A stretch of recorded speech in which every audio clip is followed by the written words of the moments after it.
my kiddo is sick, so I'm gonna need to make this video a little shorter than normal.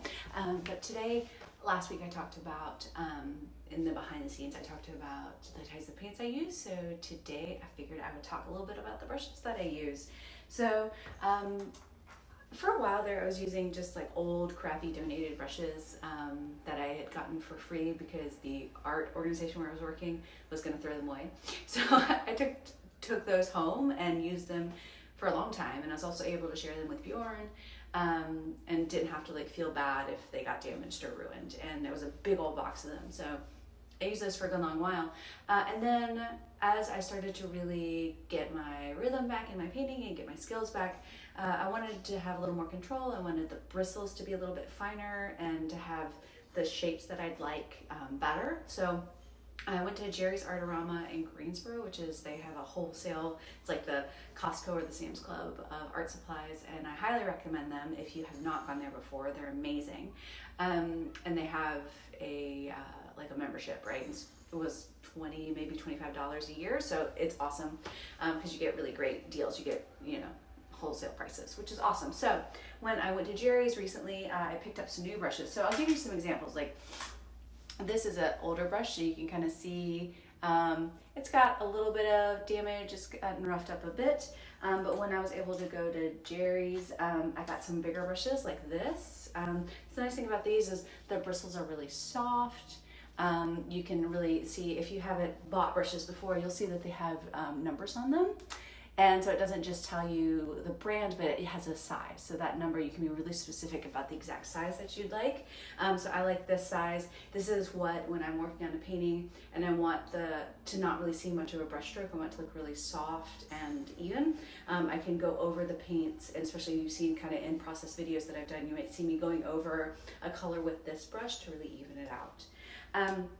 Another big brush that I like to use, this is more for, this one's gotten a little bit roughed up. I need to get a good brush cleaner. So actually I'm going to order that probably in the next day or two. It's the same size, right? It's that 20 size, but the shape at the end is really different.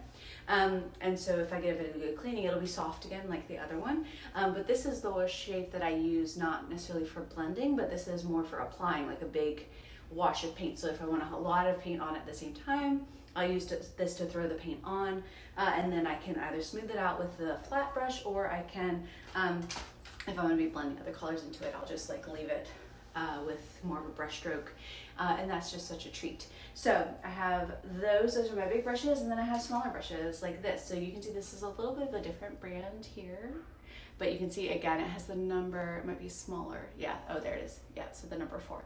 So this is a 4 size brush, and you can see again this is the flat tip. So this is a great one for when I'm wanting to have a smoother finish.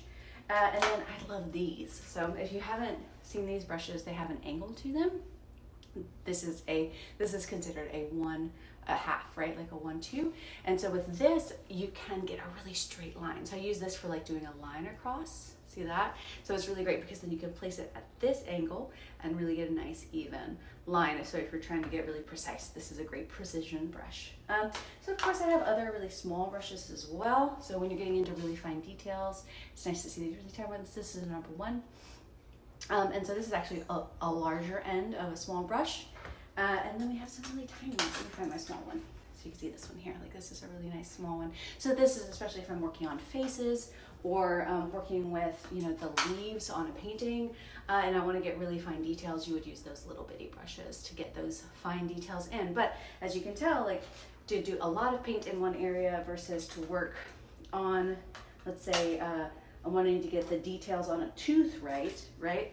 Like, so wide array of brushes. So if you haven't done a lot of painting before, this is just a really quick overview, but it gives you an idea of what to look for and what I like to use. And again, check out Jerry's Artarama. I don't think you can order online from the wholesale store. I think they might do some local deliveries if you're in North Carolina, but if you're not, you can always just check out Jerry's Artarama. That's they have just a website. It's not their wholesale division, but they still do have really great prices. So even if you don't live in North Carolina, definitely check them out. So yeah, thank you so much for being a patron. It's meant the world to me to see folks sign up for this, because it helps me to know that not only are folks like interested in following my work on social media, but like just getting a a deeper look into what I'm doing. So thanks again for being here. It's such a treat, and I hope you'll stick around for more videos.